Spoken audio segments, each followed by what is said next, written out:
12th standard English second revision test 2025ல் நடந்த ஒரு கொஸ்டின் பேப்பரை தான் பார்க்க போகிறோம்.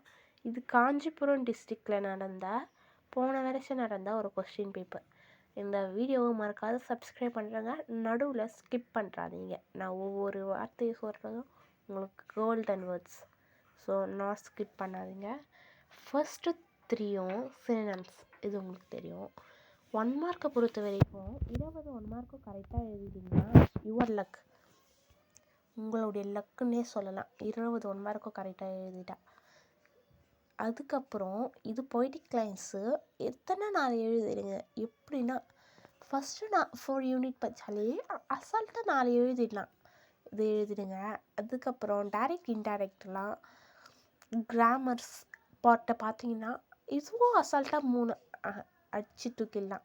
அதுக்கப்புறம் ரெஃபரன்ஸ் அண்ட் கான்டெக்ட்ஸ், அதாவது இஆர்சி ரொம்ப ரொம்ப இம்பார்ட்டண்ட். எல்லா லெசனுக்கும் ஒரு ஜென்ரல் இஆர்சின்னு இருக்கும் கையில், ஈஸி கைட்லையோ ஏதோ ஒரு கையில், அதை படிச்சுக்குங்க. அதை படிச்சுட்டா ஈஸியாக எழுதிடலாம்.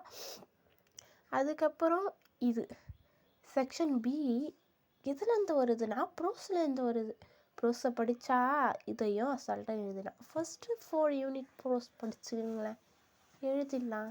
அசால்ட்டாக 3, சரி அசால்ட்டாக 2. அதுக்கப்புறம் இது படிக்க வேண்டியதே இல்லை, இது அதே நம்மளே எழுதிடலாம். அது மாதிரி தான் இந்த செக்ஷன் மட்டும்.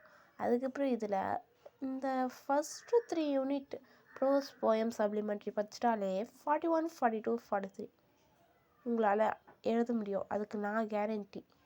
அதுக்கப்புறம் 44 சம்மரி மேக்கிங் கேட்டால் உங்களுக்கு, அதே நோட்டீஸ் மேக்கிங் கேட்டால் உங்கள் பேடு. இப்போ அதை எழுதிட்டு அதை அடிச்சுட்டு திருப்பி எழுதுவீங்க, அவ்வளோதான் இந்த சால்வ்.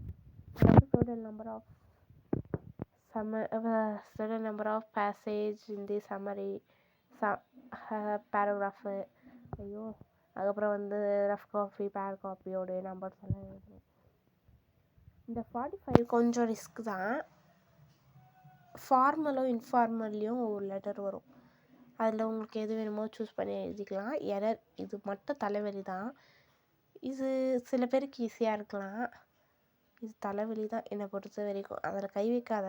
இது கொஞ்சம் ஈஸி தான். இப்படின்னு இதில் கொஞ்சம் மார்க்குனால் எக்ஸ்ட்ரா வரும், அதனால் பி இது பண்ணலாம். அதுக்கப்புறம் 47 இது எழுதலாம், 47ல் பி எழுதலாம், கொஞ்சம் உங்களுக்கு ஈஸியாக தான் இருக்கும். சரி, ஓகே. இதெல்லாம் நீங்கள் படிக்காதையே போனால் இங்கிலீஷே பாஸ் ஆகிடலாம் அசால்ட்டாக. Okay, thank you for this video, வாட்சிங் this video. Please like and subscribe. கூடவே உங்கள் ஃப்ரெண்ட்ஸ் அண்ட் ஃபேமிலிக்கு ஷேர் பண்ணுறேங்க.